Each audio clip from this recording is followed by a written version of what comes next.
Welcome back. Good morning student. आज हम यहाँ पर लेके आए हैं क्लास 7th की history, chapter number 11 the Delhi सल्तनत। दिल्ली सल्तनत जो है, इस चैप्टर में हम देखेंगे किस प्रकार से एक युग जिसमें कि अलग अलग शासकों ने दिल्ली पर अपना साम्राज्य स्थापित किया था।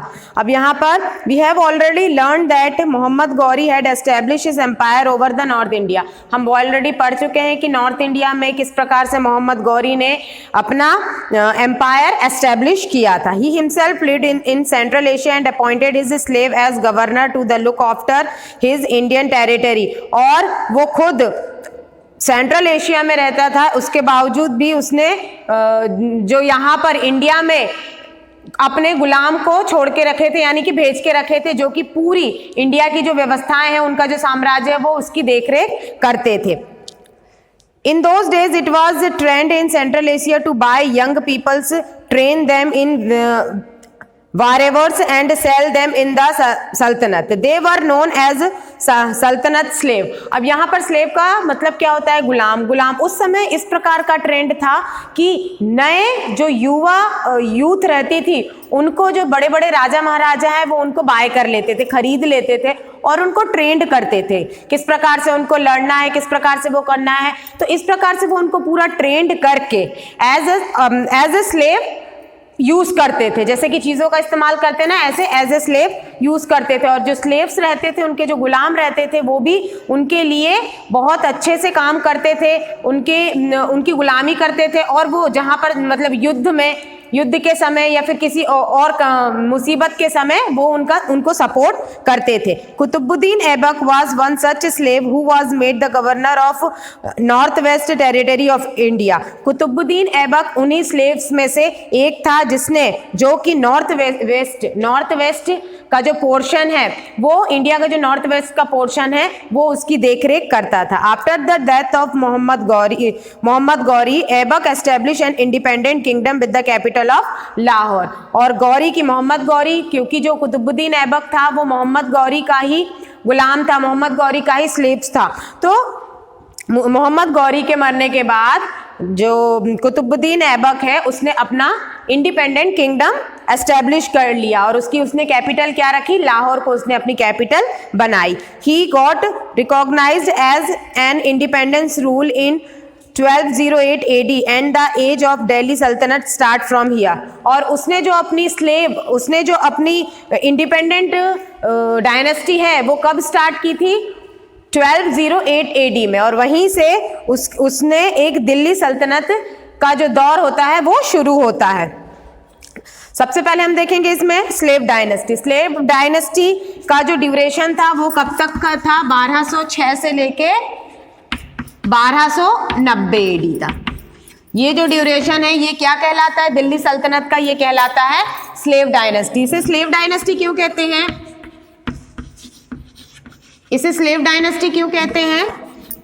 डायनेस्टी इसीलिए कहते हैं क्योंकि इस युग में दिल्ली पर किसकी हुकूमत थी? स्लेव्स की हुकूमत थी। यानी कि एक के बाद एक जो गुलाम थे, उन्होंने अपना साम्राज्य स्थापित किया था। तो 1906 से लेके 1990 तक के बीच को हम स्लेव डायनेस्टी कहते हैं। जो स्लेव डायनेस्टी का फाउंडर था, आप कह सकते हो, ये संस्थापक था, वो किसे कहा जाता है? कुतुबुद्दीन ऐबक को कहा जाता है। Qutubuddin Aibak is known as the founder of the slave dynasty or the Malkub dynasty as representative of Muhammad Ghauri। Qutubuddin Aibak has concerned Hansi, Ajmer, Delhi, Meerut, Bundelkhand, Kannauj, Aligarh. और उसी के मोहम्मद गौरी के समय में ही ऐबक ने बहुत सारे राज्यों को जीत लिया था। दिल्ली को, मेरठ को, अलीगढ़ को, गुजरात को, इन सब राज्यों पर ने बहुत अच्छा कब्जा कर लिया था, बहुत अच्छे साम्राज्य स्थापित कर लिया था। As a sultanate, he protected his empire from Al-Dawl, the ruler of Ghazni, through the diplomatic effort. He destroyed their resigning power of ruler of Sindh. He made the rule of Bengal and Bihar agree to his overlordship।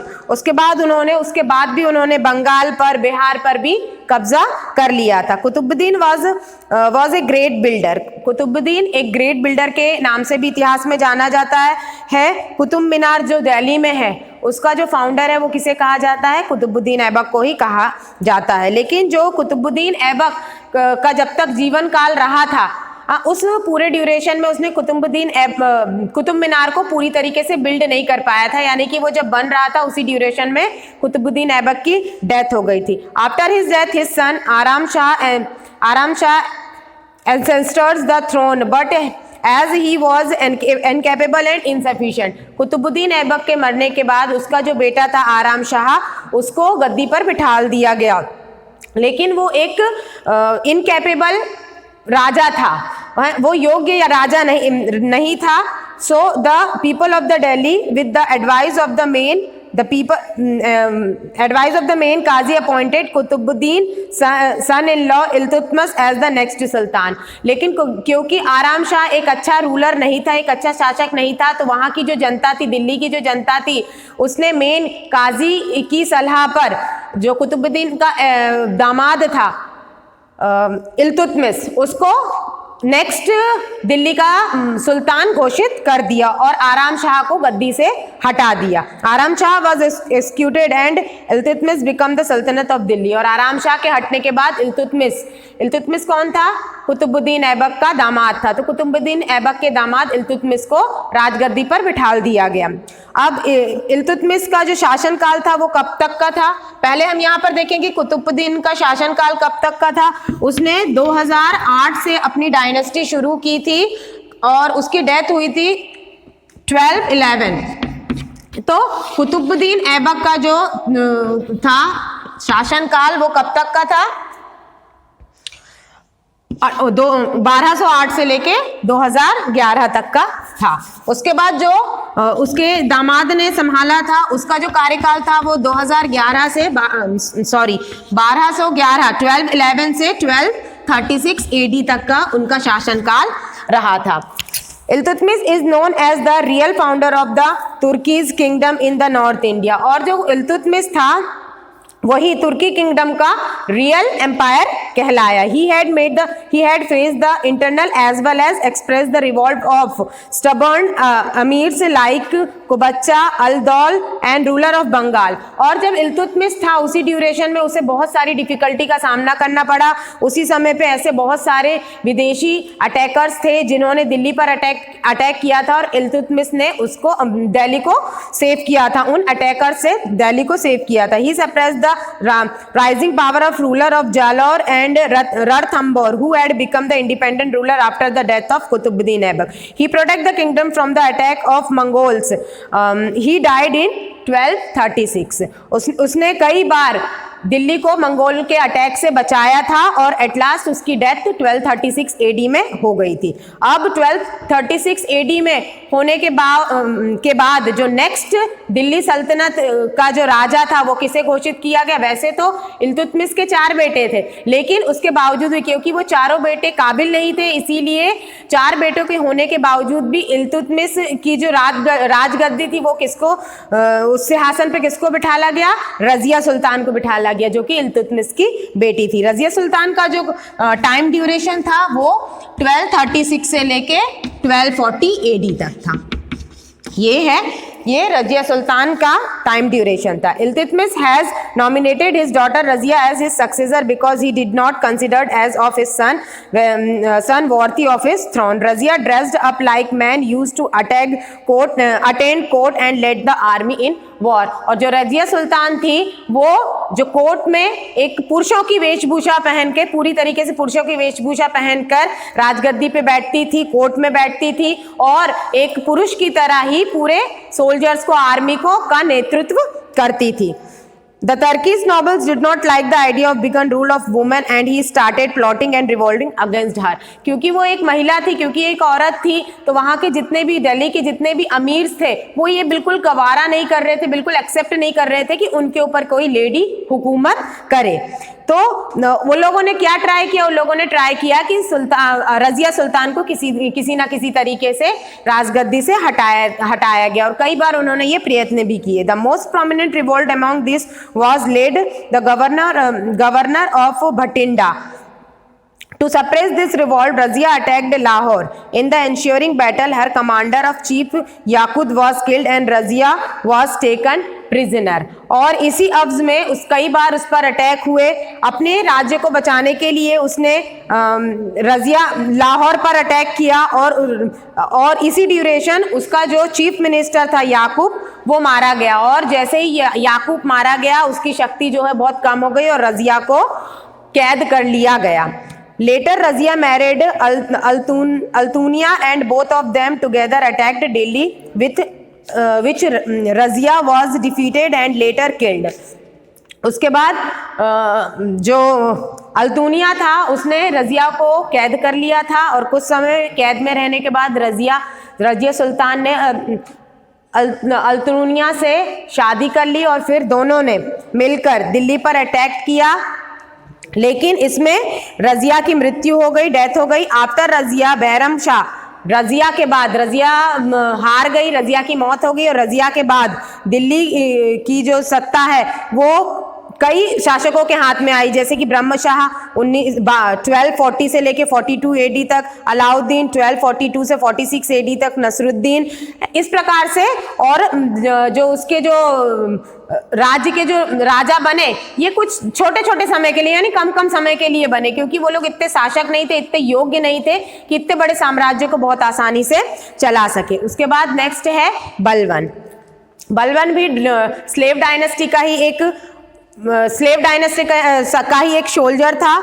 बलवन का जो शासन काल था वो था 1266 से 1286 AD. यहाँ पे देखो हमने देखा कि 1211 से 1236 तक, 1208 से लेके 1211 ये तो फाउंडर ही थे कुतुबुद्दीन ऐबक. उसके बाद इल्तुतमिश आए, उसके बाद रजिया सुल्तान आई. रजिया सुल्तान के बाद 1240 से लेके 1260 के बीच में कुछ समय के लिए 2-2 साल 3-3 साल के लिए दूसरे राजाओं ने भी हुकूमत की, पर वो योग्य नहीं थे, इसीलिए उनका जो ड्यूरेशन था वो टाइम ड्यूरेशन था वो शॉर्ट पीरियड था उनका. उसके बाद जो एक शक्तिशाली राजा के रूप में बलवन सामने आया. By this time the group of 40 amirs become very powerful. In 1246 AD his group appointed Nasiruddin Mahmud the grandson of Iltutmish as the Sultan.